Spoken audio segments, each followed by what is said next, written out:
喂，你買過最平的榴蓮幾錢啊？60蚊、90蚊，定係根本冇可能？冇聽錯，香港街市金枕頭30蚊，你肯定心諗黐線，邊有咁平？係米蘭嘅，聽下咚咚聲，實正，睇下冇裂冇爛，係咪平嘢就一定冇好貨？今次真係要改三觀。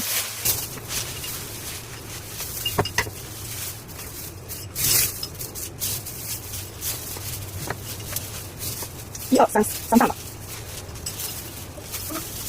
4、5、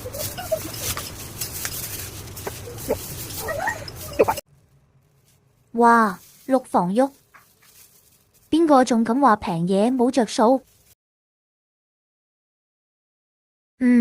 甜到漏，30蚊食出300蚊滿足感。點解我咁好彩，買到咁平靚正的榴蓮，連1歲 BB 都搶住食，平嘢真係唔可以好食。所以話呢，香港搵食，適行街市先係王者。下次見到平榴蓮，你仲敢唔敢搏？ Nice。